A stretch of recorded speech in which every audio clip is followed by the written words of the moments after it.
Pakistan peoples party वो वाहिद जमात है जो पूरा वफाक को, सारे इदारों को, सारे सियासी जमातें को साथ लेके चल सकते हैं। खुदा न खास्ता नून लीग का हुकूमत बनता है तो वो अपना इंतकाम की सियासत, अपनी जाती मुफाद की सियासत के चक्कर में मेरा मुल्क को, मेरा अवाम को नुकसान पहुँचाएंगे। चांद से कोई वोट पे फर्क नहीं पड़ता, ये कैसे ड्रामा करें। तहरीक इंसाफ को ये मशवरा दूंगा आपके प्रोग्राम की मुताबिक से, ये उन लोगों को टिकट से जो 9 मई में मुलव्वस नहीं थे, तो इनके लिए कोई रुकावट नहीं होगी। हम चाहते हैं कि बल्ला बैलेट पेपर पे मौजूद रहे। बिस्मिल्लाहिर्रहमानिर्रहीम, अस्सलाम वालेकुम। आप देख रहे हैं मेरे सवाल और मैं हूं मुनीफ फारूक। बल्ले का निशान है पाकिस्तान तहरीक इंसाफ की पहचान।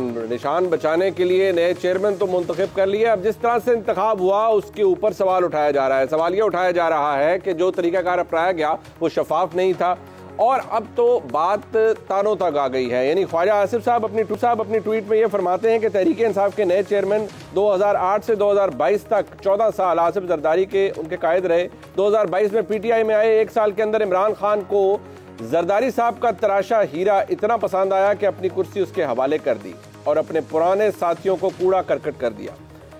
अपनी गैर हाजिरी में वो अपने पुराने साथियों पर एतमाद करने को तैयार नहीं। जिस शख्स ने सारी उम्र लोगों को धोखे दिए हों, इसके लिए दूसरों पर एतबार करना मुश्किल होता है। बहरहाल पाकिस्तान तहरीक इंसाफ के लीडरों और वर्करों के लिए कोई शर्म, कोई हया का मुकाम है या डूब मरने का मुकाम है, कोई गैरत का हो। नीचे वो एक पोस्टर लगा हुआ है जिसपे बैरिस्टर गौहर अली खान साहब का नीचे उनकी क्वालिफिकेशन लिखी हुई है और मेंबर कौमी असेंबली के लिए उनका वो तीर का निशान नीचे नजर आ रहा है जो उनकी इलेक्शन कैंपेन का हिस्सा था। बहरहाल आज पाकिस्तान तहरीक इंसाफ के चेयरमैन बैरिस्टर गौहर खान साहब है। पाकिस्तान तहरीक इंसाफ इस तमाम तर एक्सरसाइज के बाद अपना बल्ले का निशान बचा पाएगी या नहीं, ये बहुत बड़ा सवाल है, क्योंकि चैलेंजेस अपनी जगह मौजूद है और चैलेंज करने का तहिया भी कर लिया है बहुत से लोगों ने।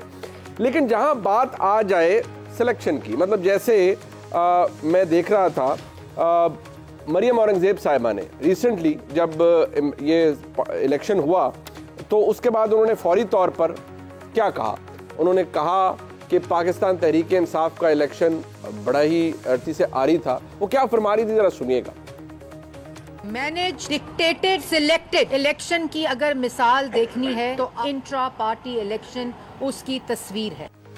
अच्छा, अभी आपको स्क्रीन पर जो नजर आएगा वो लिस्ट है कि जो पाकिस्तान मुस्लिम लीग नून के इस साल के इलेक्शन थे 2023 के, जिसमें आप देख सकते हैं कि उस लिस्ट के जितनी भी शख्सियात हैं, यानी जनाब मोहम्मद शहबाज शरीफ साहब अनअपोज्ड इलेक्ट हुए, मरियम नवाज शरीफ साहिबा अनअपोज सीनियर वाइस प्रेसिडेंट आती हैं, उसके अंदर मरियम औरंगजेब साहिबा खुद, अताउल्लाह तारड़ साहब, एहसन इकबाल साहब, जितनी भी शख्सियात हैं वो आपको नजर आएंगे कि अनअपोज्ड इस इंतखाब के अंदर आए। अब अगर पाकिस्तान तहरीक इंसाफ ने किसी को अनअपोज्ड इलेक्ट करवा लिया है तो उसके ऊपर सवाल उठाया जा रहा है। ये बात दिलचस्प है कि हमारी सियासत शायद इन्हीं मुनाफिकतों के इर्द गिर्द घूमती रहती है। लेकिन आज सवाल ये भी है कि क्या पाकिस्तान तहरीक इंसाफ का बल्ले का निशान रख पाएगी। सवाल ये भी है कि हमारे मुल्क के अंदर इस वक्त पाबंदी है कि हम इलेक्शंस के खुदा न खास्ता ना होने के हवाले से कोई बात नहीं कर सकते, क्योंकि जनाब इज्जत माब चीफ जस्टिस साहब का हुक्म है। लेकिन जब मुल्क के अंदर बहुत सी अहम ओहदों पर विराजमान लोग ही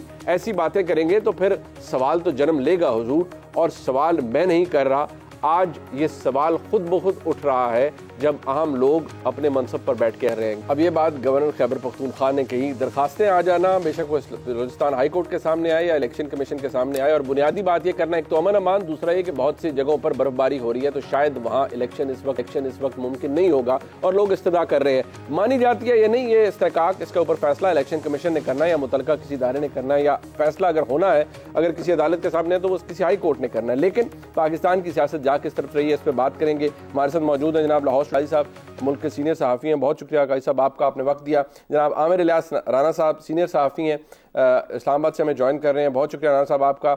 जनाब एजाज सैयद सीनियर सहाफ़ी हैं पाकिस्तान के और ज़बरदस्त खबरें इनके पास होती हैं और कई दफ़ा तो खबरें ऐसी होती हैं कि उनसे भूचाल बर्पा हो जाता है।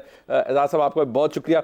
सबसे पहले काजी साहब मैं आपसे आगाज़ करना चाहूँगा, ये बल्ले का निशान और ये सारी कंट्रोवर्सी, अब चलें हम we have gone past that stage, वो उन्होंने इलेक्शन करवा लिया है। गो कि अब कहीं फुटेज आ रही है जी कि वो ये पहला इलेक्शन था जिसमें कबूल है की आवाज़ें पीछे से आ रही थी।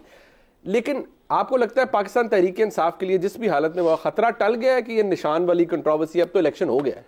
खतरा तो यहाँ टलता नहीं है। भले आप डिवाइड की इस साइड पे बैठे हो या उस साइड पे बैठे हो, बड़ा अनसर्टन सा ये है। इट्स अ शेक्सपियरियन वर्ल्ड जिसमें हम रहते हैं ना, या इनसिक्रूटेबल फोर्सेस एट वर्क होती हैं। मगर मुझे हंसी आई है अभी आपने जो बताया ना, ये जो अनअपोज, ये भी मेरे पास भी लिस्ट आई हुई है। जी। अच्छा, दूसरी बात ये कि जरा देखें, मैं तो खैर कभी खान साहब का सपोर्टर और वोटर नहीं रहा, और ये उनसे आप बिलमुशाफा भी मेरी गुफ्तगू इस अंदाज में हुई। आप मुझे बताएं कि ये जो लिमिटेड कंपनियां हैं, ये पार्टियां हैं, यानी पाकिस्तान एक ऐसा अजीम शान मुल्क है, मेरा तो बड़ा प्यारा है, कि यार 81 से लेके 4 लीडरों के अलावा लीडर ही नहीं पैदा हुआ यहाँ पे। बड़ी मुश्किल है, कोई दीदावर पैदा नहीं होता, जो पैदा होता है मुसलमानों के घर पैदा नहीं होता। यानी ये 4 लीडर हमारे पास रह गए हैं, चौथा इमरान खान आ गया किधरों। लो जी, अब इमरान खान आ गया, की करिए, वही इतना खौफ, वो खुदा का खौफ करो। एक इलेक्शन की मार है इमरान खान ना, उसके पल्ले कख नहीं। कौन है? हमारा सर हमेशा ठीक करेंगे, जहांगीर वो क्या नाम है, शौकत तरीन साहब ठीक करेंगे। वो एक इलेक्शन अगर उन्हें मिल जाता, 1.5 साल मिल जाता, रौला पे है इलेक्शन गलत हो गया। कौन सा इलेक्शन जो है, अभी मैं बारी बारी जो थे फेफन वाले 2013 का इलेक्शन निकाले, वो रिपोर्ट जो बाद में इलेक्शन कमीशन ने हटा ली थी। मरी में रजिस्टर्ड वोटर 78% है। लाहौर में मेरे कुलीग और मेरे को होस्ट ने खबर दी कि लाहौर के एक खाली प्लाट पर 400 वोट जो है वो, मतलब वो लोग एग्जिस्ट नहीं करते लेकिन वोटर है। और वहां पे हमने एक जन्नत का बयार बना लिया है, गोया इमरान खान साहब जन्नत में सियासत फरमाते हैं। ठीक है, बात क्या है? बात यह है कि ये इतने वीक थे, ये इतने नालायक थे कि 35-40 साल बाद, वो भी 3.5 साल की इंतहाई पिटी हुई गवर्नमेंट, उससे भागे हुए हैं।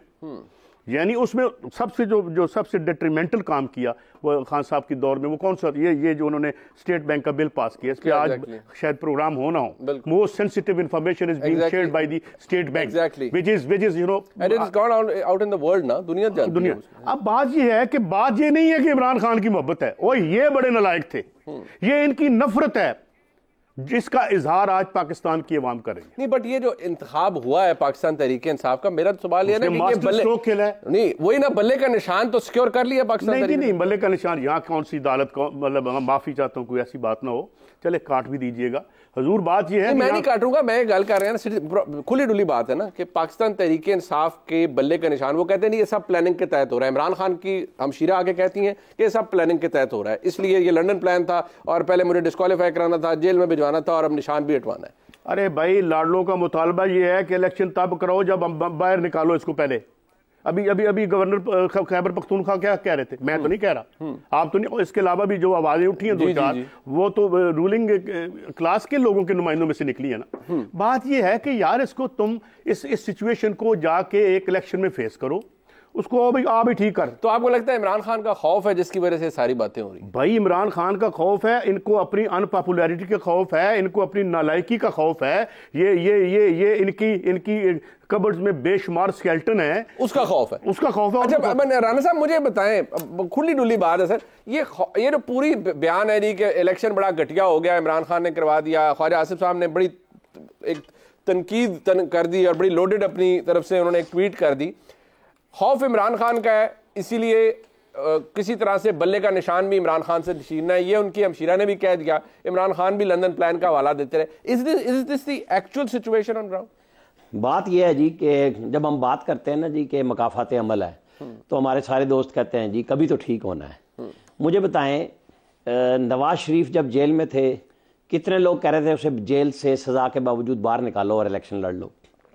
इमरान खान को सजा हुई है, वो बाकायदा 5 साल के लिए नाअहल हैं इस वक्त। ठीक, आपके और हमारे इलम में है, वो कोर्ट से करा लें, जिस तरह नवाज शरीफ आज भालू हैं, कल सुबह सुप्रीम कोर्ट से या हाई कोर्ट से करा लें, फिर ये मुतालबा बिल्कुल जायज़ होगा कि वो मुलजिम है तो उसको ज़मानत दें और इलेक्शन लड़ने दें। मतलब ये हम कैसे भूल जाते हैं कि आज से 5-6 साल पहले क्या सहूलतकारी थी। मैं इस चक्कर में बिल्कुल नहीं पड़ता कि जी मैं इसके साथ नहीं हूँ, मैं उसके साथ नहीं हूँ। मैंने वो तज्जिया करना है जो मुझे सामने नज़र आ रहा है। जो खान साहब ने अपने लिए इखलाकी म्यार बुलंद किया और तमाम पाकिस्तान की पार्टियों को कहा कि ये तो सारे पागल हैं, चोर हैं, डकैत हैं, और एक मैं आ रहा हूं जो हमालिया की बुलंदी जितना इखलाक के साथ आऊँगा, शफाफियत के साथ आऊँगा और इंसाफ के साथ आऊँगा। जो उन्होंने काजी साहब ने बात कही कि 3.5 साल में 1.5 साल और कर लेते, मतलब मुल्क की तबाही बिल्कुल 16 महीने पे, वो भी जवाब नहीं दे सकते, लेकिन मुल्क को डिफॉल्ट से बचाया। ये कैसा मुल्क है जहां पे एक ऐसे आदमी के पास तजर्बे के लिए मुल्क दे दिया गया, जो कहता था मैं साइकिल पे आऊंगा, वो हेलीकॉप्टर से नहीं उतरा। ये बातें बड़ी अजीब सी लगती हैं कि जी आप क्यों गिनवाते हैं। ये सब माजी करीब का हिस्सा है, हम कोई पुरानी बातें नहीं कर रहे। आपको आज ख्वाजा आसिफ कहें और पीपल्स पार्टी कहे, मरियम औरंगजेब कहे, उनके लिए ये बात डूब मरने का है मकाम कि उनके यहाँ कौन से शफाफ इलेक्शन होते हैं। वो तो थे ही नाम, वो हमने लिस्ट दिखा दी ना, वो तो हमने लिस्ट दिखा दी ना कि वहां पर भी ऐसे ही काम होता है ना, मतलब intra party election by and large हर जमात के अंदर ऐसे ही होते हैं। मैं यही कहने लगा हूं, इमरान खान वजीर आजम बनने के बाद अगर अपनी जगह पार्टी का चेयरमैन किसी को बनाते कि ये मेरी पार्टी अपना काम करेगी और मैं वजीर आजम के तौर पे करूंगा, तो ये सब चीजें ठीक हो जाती। जब नवाज शरीफ पे बुरा वक्त आया तो राजा जफरुल्लाह खां आ गए, मखदूम जावेद हाशमी आ गए, सरदार याकूब नासिर आ गए, अमीन फहीम आ गए, कहीं शेख रशीद आ गए, पीपल्स पार्टी ने यूसुफ रजा गिलानी बनाया, राजा परवेज अशरफ बनाया, इन्होंने वाई बनाया, इन्होंने शाहिद खाकान बनाया। ये तो पुराने रिवायती सियासतदान है ना, इनको तो आप लपेट के रख देना।